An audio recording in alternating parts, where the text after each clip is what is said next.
너는 시냇가에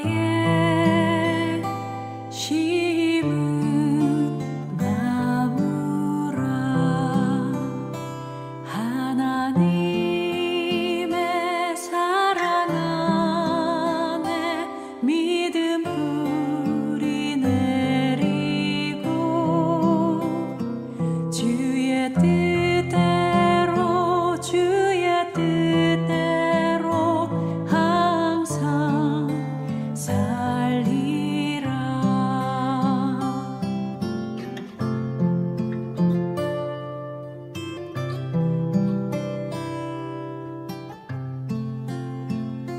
주의 시초를 쫓아 구원 열매 맺으며 주의 영화로운 빛 너를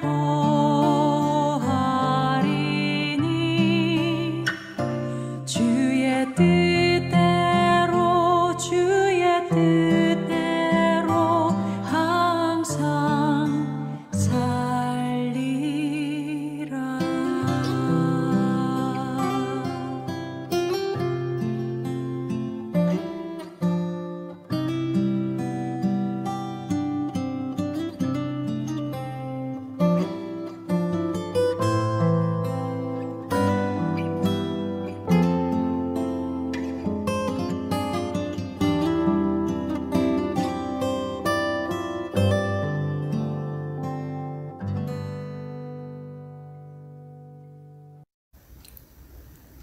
가치를 위한 부르심. 형제들아, 너희를 부르심을 보라. 육체를 따라 지혜로운 자가 많지 아니하며 능한 자가 많지 아니하며 문벌 좋은 자가 많지 아니하도다. 그러나 하나님께서 세상의 미련한 것들을 택하사 지혜 있는 자들을 부끄럽게 하려 하시고 세상의 약한 것들을 택하사 강한 것들을 부끄럽게 하려 하시며 하나님께서 세상의 천한 것들과 멸시받는 것들과 없는 것들을 택하사 있는 것들을 폐하려 하시나니 이는 아무 육체도 하나님 앞에서 자랑하지 못하게 하려 하심이라. 고린도전서 1장 26절부터 29절. 예수님께서는 예루살렘에 오셔서 성전을 둘러보셨습니다. 예루살렘 성전은 이스라엘 사회에서 중요한 의미를 갖고 있습니다. 성전은 모든 진실하고 선하고 아름다운 것, 하나님의 임재를 향한 백성들의 궁극적인 소망을 상징했습니다. 그러나 예수님은 예루살렘 성전을 보시고 결코 기뻐할 수가 없었습니다. 성전 안 분배의 정의와 바른 의사소통의 구조는 무너지고 본연의 가치는 어느새 탐욕과 착취로 가려져 있었습니다. 신앙의 핵심은 부의 수단으로 전락해버렸습니다. 예수님은 이러한 왜곡에 대해 단호하게 저항하셨습니다. 하나님께서 이러한 왜곡을 바로잡고자 사람들을 불러 계명들을 지키며 살도록 명령하셨습니다. 예수님께서 그의 제자들을 불러 그의 가르침에 따라 세상과 다른 삶을 살도록 하셨습니다. 예수님께서 교회를 불러 현실의 왜곡을 전복하는 사명을 우리에게 주셨습니다. 예수님께서 우리를 부르셨다니 이 얼마나 엄청난 일입니까? 우리가 붙잡혀 있는 세상의 병리학적 현상들이 전혀 우리 삶의 진리가 될 수 없음을 아시기에 우리를 부르심은 시대를 거스르는 일이었습니다. 교회는 언제나 다르게 살도록 부름받았습니다. 바울도 고린도인들에게 이렇게 편지했습니다. 여러분들의 소명을 기억하십시오. 우리는 아무 이유 없이 그 자리에 있는 것이 아닙니다. 하나님께서 너는 내 것이라 말씀하시고 이름을 불러주시고 사명을 맡기셨습니다. 세례받을 때에 성찬에 참여할 때마다 하나님께서는 넘치는 은혜로 우리를 부르시고 창조주 하나님의 능력과 경의로 우리가 그분께 속하여 있음을 깨닫게 해주십니다. 내가 하나님의 소유이며 그분을 위한 존재임을 기억하게 하십니다. 바울은 하나님의 사역을 위해 부름받은 사람들이 그 일을 감당할 만큼의 자격을 갖추지 않았음을 인정합니다. 능한 자가 많지 아니하며 라고 말합니다. 좋은 가문에서 나온 사람도 많지 않습니다. 세상의 능력 있는 사람들 중에서 가치 있다고 인정받는 사람도 많지 않습니다. 하나님이 주신 이 소명은 보통 삶을 살고 있는 보통 사람들을 향한 것입니다. 왜곡된 삶을 떠난 사람들은 유동적인 삶을 살며 이웃에게 너그럽게 다가가며 용감하게 불의에 맞서며 하나님의 자녀로서 하나님의 은혜에 부합하는 삶을 살아갑니다. 주님은 보통 삶을 살아가는 우리를 부르셔서 주님의 목전에 헌신된 교회가 되게 하십니다. 우리를 강건하게 하셔서 우리가 탐닉하는 모든 삶의 왜곡을 떨쳐버리게 하시고 예수 그리스도 안에서 우리에게 선사하신 온전함과 기쁨의 선물을 포용하게 하소서. 아멘. 새로운 기회의 선물.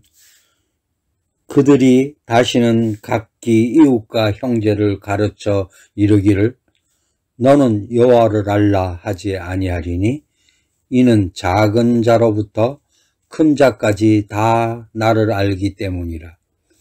내가 그들의 악행을 사하고 다시는 그 죄를 기억하지 아니하리라. 여호와의 말씀이니라. 에레미야 31장 34절의 말씀입니다.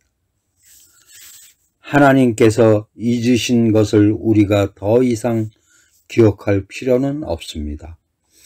우리 주변을 표류하던 죄책감은 불현듯 출몰하여 우리를 천천히 좌절의 늪에 빠지게 합니다. 이는 하나님께 계속해서 죄를 범하는 것입니다. 하나님께서는 당신께 고백한 우리의 죄를 더 이상 기억하지 않으십니다. 그 죄는 더 이상 우리를 좌절하게 하지 못합니다. 우리는 자유합니다. 대출기한이 지난 책들을 연체 없이 반납할 수 있는 도서관이 있습니다. 불법 총기를 처벌 없이 자진 신고할 수 있는 제도를 두는 국가들도 있습니다.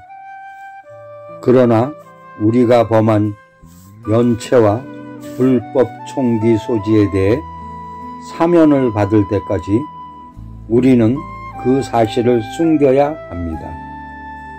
그것은 우리의 양심을 속이는 도덕적 실패이며 하나님 앞에서 죄를 범한 것이기도 합니다. 우리는 그것을 어디에도 숨길 수 없으며 없앨 수 없습니다. 그런 우리에게 하나님은 대사면을 베푸셨습니다. 이로 인해 우리의 죄책감, 두려움과 원한은 증발해 버렸고 우리는 자유하게 되었습니다. 하나님께서 벗겨주신 짐을 더 이상 우리가 지고 있을 필요가 없습니다. 문제는 서로를 향한 우리의 행위는 돌이킬 수 없다는 것입니다. 우리는 종종 말과 행동으로 누군가의 마음을 아프게 합니다. 악의로 그럴 때도 있고 부주의해서 그렇게 할 수도 있습니다. 어떤 경우든 그 말이나 행동은 오해, 불신, 적이, 소외를 낳고 우리는 그것과 함께 영원히 살아갑니다. 우리가 이미 취했던 행동들의 결과에서 빠져나갈 길은 없습니다. 상황은 점점 불쾌해져 가고 소외는 깊어만 가고 상처는 측정할 수 없는 정도에 이릅니다. 수년 전에 내뱉은 심한 말로 인해 관계가 계속 악화된 가정이 있습니다. 서로의 상처로 인해 마음이 얼어붙어 더 이상 회복되기가 어려워 보입니다. 강대국들은 약소국들에게 용서를 받아야 할 많은 일들을 행합니다. 국가와 인종 간의 야만성은 계속되며 독소를 내뿜습니다. 우리는 어긋난 관계를 회복할 수 있는 기회를 간절히 바랍니다. 그것은 큰 대가를 치러야 합니다. 그 과정은 공허하고 아직 아물지 않은 상처로 인해 아플 수밖에 없습니다. 하나님의 크신 계획이 있다는 믿음 없이는 이겨낼 수 없는 고통일 수 있습니다. 에레미야는 무죄의 선언을 앞두고 잠시 멈추어 보도록 만듭니다. 상황이 계속될 필요는 없습니다. 악순환은 깨질 수 있습니다. 여기를 주목해 보십시오. 새로운 기회가 주어졌습니다. 새로운 기회는 노력을 필요로 합니다. 이제는 깨어지고 상한 마음을 그대로 감망하며 당치는 것을 끝내고 마치 문제가 없는 것처럼 스스로 괜찮다고 위장하는 것도 그만두어야 합니다. 그렇지만 이전과 다르게 행동하라는 것은 아닙니다. 우리에게 필요한 것은 해결을 위한 행동이나 언어가 아니라 회복에 대한 확신입니다. 이 믿음은 우리 스스로 할 수 없는 회복을 우리에게 선물로 주셨다는 확신입니다. 용서하시는 하나님, 우리는 진실로 새로운 시작을 생각하며 무릎을 꿇습니다. 우리의 깨어진 마음을 주께 내어놓습니다. 자격 없는 자에게 주시는 주님의 은혜로 우리 안에 사랑할 수 있는 새 마음을 창조하시는 그 능력을 확신합니다. 아멘. 그러나 그 진리는 하나님께서 우리의 내면한 생각마저도 살피시고 새로운 가능성, 생명을 위한 새로운 공간, 순종을 위한 새로운 에너지, 기쁨의 새로운 파동을 창조하신다는 사실은 경고하게 하는 일입니다. 기독교의 핵심 교리는 부활입니다. 두려운 마음으로 맞이한 주일 아침에 초대교회는 로마 제국에 의해 처형된 예수님이 살아나셨고 무덤에서 풀려나셨다는 것을 알게 되었습니다. 죽음은 하나님의 이제 더 이상 아무런 힘도 쓸 수 없었습니다. 제국의 죽음의 시스템은 그분의 처형을 통해서도 아무런 지배력을 행사하지 못하였습니다. 진실로 복음의 하나님은 부활을 위해 태초부터 지금까지 끊임없이 일해오셨습니다. 복음의 하나님은 태초에 혼돈을 손에 잡으시고 빛이 있으라 말씀하시고 질서 있고 신실할 땅을 만드셨습니다. 그리고 그 순간 이래로 하나님은 우리의 끔찍한 혼돈의 상태를 취하셔서 새로운 삶을 나아가는 발판을 만들어 내십니다. 이것이 죽음으로부터 창조된 생명입니다. 복음의 하나님은 성없는 노년의 아브라함과 사라 부부에게 오셔서 한 아들 곧 상속자를 주시고 미래를 열어주셨습니다. 그리고 그 이래로 복음의 하나님은 새로운 가능성이 없다고 생각하는 사람들에게 미래를 주셨습니다. 이것이 죽음으로부터 창조된 생명입니다. 복음의 하나님은 이집트의 노예들 값싼 노동력으로 잔혹한 생산의 구조 속에서 신음하는 이들에게 찾아오신 분입니다.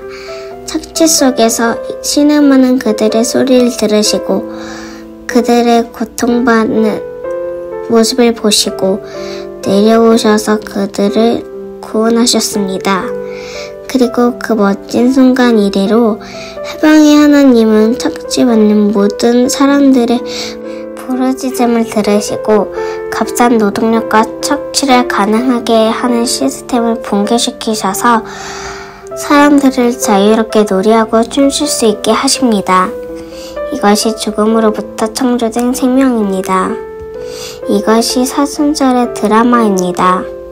이것이 실패한 현실의 옛 비전들을 버리고 기쁨과 순종 속에서 주어지는 새 생명으로 인해 놀라는 여정입니다. 복음의 하나님은 우리를 새로운 삶의 움직임으로 반복해서 초대하십니다. 하나님은 우리가 받을 수 있는 것보다 더 많은 새로운 생명을 주시려는 분입니다. 주님은 길이 없을 때 길을 내시는 하나님이십니다. 염려와 고집 그리고 가난에 대한 막연한 불안에서 우리를 해방하소서. 우리 마음을 열어 주님의 새로움, 복음의 선물을 계속해서 받아들이게 하소서. 아멘. 하나님의 만찬. 무리 중에 다니엘과 하나냐와 미사엘과 아사랴 같은 자가 없었으므로 그들을 왕 앞에 서게 하고 왕이 그들에게 모든 일을 묻는 중에 그 지혜와 총명이 온 나라 박수와 술객보다 10배나 나은 줄을 아니라. 다니엘 1장 19절에서 20절. 다니엘 이야기는 세속 권력과 복잡한 사회구조 속에서 신앙의 전체성을 지키려고 노력하는 유대인에 관한 것입니다. 복잡한 세속 권력의 상징인 느부갓네살 왕은 잘생기고 젊은 유대인 엘리트 소년들을 정부 관료로 충원합니다. 그들은 엄격한 훈련 과정을 거쳐서 제국의 방식대로 사회화되고 교육받으며 제국이 제공할 수 있는 최상의 음식과 음료를 먹고 마십니다.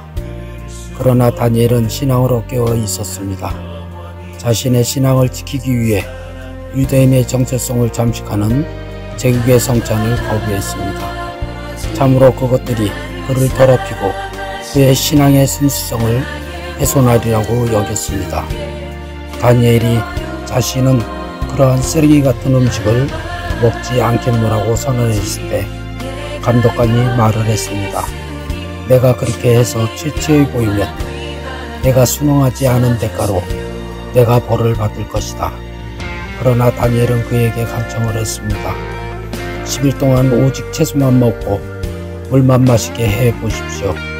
그리고 내가 어떻게 보이나 보십시오. 10일째 되는 날 다니엘은 훈련 프로그램에 참여한 다른 소년들보다 더 좋아 보였습니다. 그리고 감독관이 더 이상 그 위험을 감수하지 않아도 되기에 다니엘은 오직 채소만 먹고 물만 마시도록 허락받았습니다. 그 제안이 너무나도 성공적이어서 다니엘의 세 친구도 함께 참여하였습니다. 다니엘과 그 세 친구들은 엄격히 신앙의 식단을 유지하였습니다. 긴 훈련의 시간이 끝날 무렵 그들은 느부갓네살 왕 앞에서 시험을 통과하고 축하를 받으며 제국에서 직무를 부여받았습니다. 왕이 내려와서 생도들을 한 사람씩 살펴보다가 다니엘과 그 세 친구가 모든 다른 이들과 비교할 수 없을 정도로 낫다는 것을 알게 되었습니다. 다니엘과 그의 친구들은 신앙을 지키며 엄격한 훈련을 거쳐 제국의 직무에 최상의 후보자로 판명이 되었습니다. 이후 다니엘이 제국에 미친 영향력에 대한 나머지 이야기는 역사가 되었습니다. 그리고 그 이야기를 읽는 어떤 유대인들도 전혀 놀라지 않았습니다. 신앙으로 살아가는 이들은 신앙으로 채워진 물과 채소가 권력이 판치는 산의 진미보다 더 강한 힘을 발휘한다는 것을 알기 때문입니다. 주여, 우리에게 힘을 주셔서 참된 삶을 놓치게 만드는 우리 문화의 유혹에 저항하게 하옵소서. 우리 신앙을 약하게 만들 어떤 것과도 타협하지 않게 하옵소서. 우리 신앙의 여정에서 신실함을 지킬 때 주 안에서 점점 강해질 수 있는 하늘의 양식을 우리에게 공급하소서. 아멘.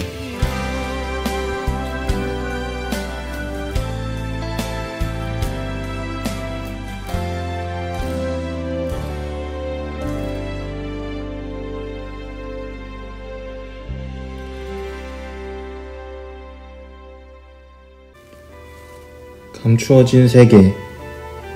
제자들을 돌아보시며 조용히 이르시되 너희가 보는 것을 보는 눈은 복이 있도다.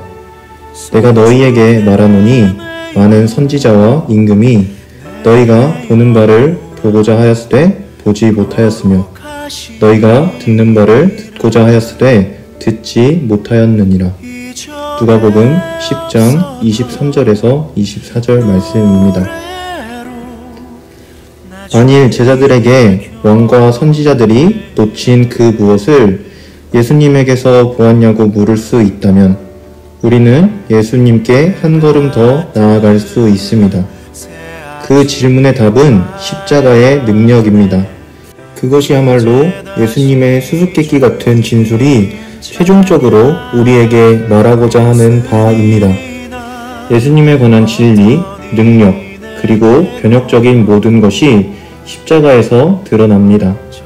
우리는 패배처럼 보이는 성금요일이 하나님께서 우리에게 주신 미래의 선한 신비인 것을 나중에서야 배웠습니다. 성금요일의 신비란 하나님의 지혜자들과 능력자들이 죽임을 당하거나 세상에서 끔찍한 상황에 내몰릴 때 비로소 드러납니다. 성금요일에 감추어진 신비를 보고 우리는 하나님에 대해서 알아야 할 모든 것을 배웠습니다. 아버지 외에는 아들이 누구인지 아는 자가 없고 아들과 또 아들의 소원대로 계시를 받는 자 외에는 아버지가 누구인지 아는 자가 없나이다. 누가복음 10장 22절 말씀. 우리는 예수님께서 참으로 하나님이시라는 것과 하나님의 능력이 연약함과 상처받기 쉬운 환경 속에 나타난다는 것, 그리고 그 변혁의 능력이 참 진리라는 것을 배우게 됩니다. 왕들의 권력과 지혜자들의 위엄은 부활에 감추어진 정교한 치유의 능력을 가지고 있지 않기 때문입니다. 그것에 더하여 우리는 십자가가 단순히 예수님의 생애에 나타난 단발적인 사건이 아님을 배우게 되었고 반복해서 다시 배울 필요가 있습니다. 십자가는 위협으로 얼룩진 세상 속에서 어떻게 살아갈 수 있는지에 대한 단서입니다. 십자가의 삶은 탐욕스러운 시장에서 이웃을 돌보는 환경을 창조하고 절망의 상황에 직면하여 새로운 가능성들을 일으키며 끝없는 억압을 맞닥뜨리면서도 새로운 해방의 형태를 제시하는 것입니다. 이는 어떤 대가 없이는 아무런 일도 이루어질 수 없으며 특별히 이웃과의 관계에서 자기 희생이 얼마나 중요한지 말해줍니다. 그러나 이러한 고난 이후에는 부활이 있음을 확실히 알고 있습니다. 여러분 중 어떤 분들은 나처럼 왕, 선지자, 지혜자, 지성인이 되기를 갈구하다가 갑자기 이 모든 것을 뒤집을 만한 새로운 은혜의 순간을 경험했을 것이라고 생각합니다. 사순절은 이런 보이지 않는 강력한 언어들과 새로움으로 무장하고 상처받기 쉬운 거친 세상으로 한 발자국 더 나아가기에 좋은 시간입니다. 여러분이 보는 것을 보는 그 눈이 복됩니다. 십자가의 하나님, 주님의 능력은 조용히 세상을 극복하는 약함 속에 감추어져 있습니다. 우리 눈을 열어서 이 능력이 역사함을 보게 하소서. 우리로 하여금 그 안에서 걷게 하시고 세상을 위한 주님의 대안적인 비전을 살아내게 하소서. 아멘. 성주께 내 영혼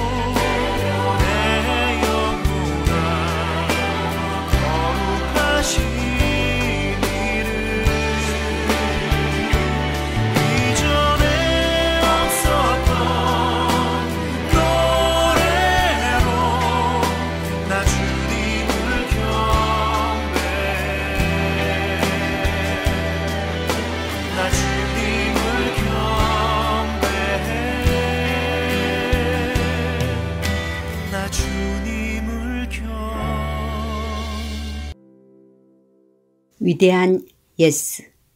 그가 그곳의 이름을 마사 또는 무리바라 불렀으니 이는 이스라엘 자손이 다투었으며 또는 그들이 여호와를 시험하여 이르기를 여호와께서 우리 중에 계신가 안 계신가 하였음이더라. 출애굽기 17장 7절. 본문 말씀은 이스라엘이 노예 시절을 지나 약속의 땅에 이르기 전 광야에서 있었던 일입니다. 이스라엘은 광야에서 위험과 결핍의 시기에 자신이 어떻게 행동했는지에 대한 많은 이야기와 당혹스러운 기억을 가지고 있습니다. 광야라는 장소는 사순절을 보내기에 참 적절한 환경입니다. 왜냐하면 사순절은 자원이 없는 척박한 곳에 거하며 하나님께서 주시는 것만으로 살아보는 시간이며 어떠한 미래도 보이지 않는 광야에서 하나님을 신뢰한다는 것이 무엇인지 우리의 믿음을 발견하는 시간이기 때문입니다. 이러한 과정에서 물 문제, 생존을 위해 구체적인 공급을 받는 일은 우리를 쉴만한 물가로 인도하시는 분에 관한 본질적인 질문에 이르게 합니다. 여호와께서 우리 중에 계신가 안 계신가? 우리는 성경에서 하나님의 현존을 전제하지 않는 하나님의 임재가 메마른 곳들의 진수를 보게 됩니다. 사람들은 물 문제를 두고 하나님에 대한 의문을 제기합니다.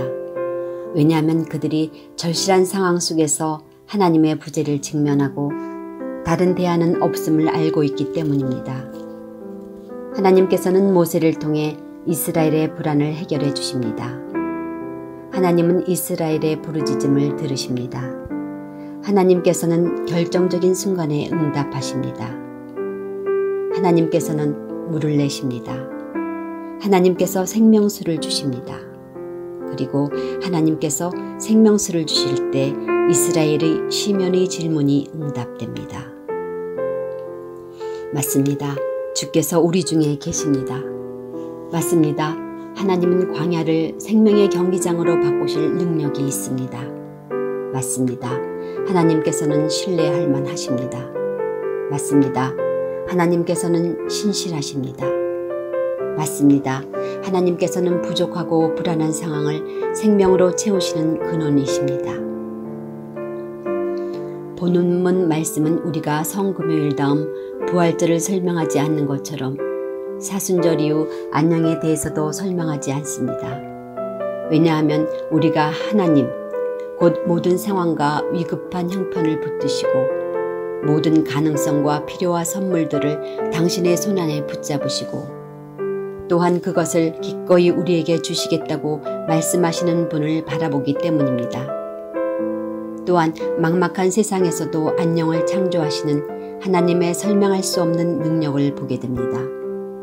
광야에서도 예스, 사순절에도 예스, 반석으로부터 예스, 목마름에도 예스, 우리에게 예스, 세상을 향해 예스, 모든 설명을 넘어서 예스, 예스, 예스 하시는 하나님께 감탄하는 이야기입니다.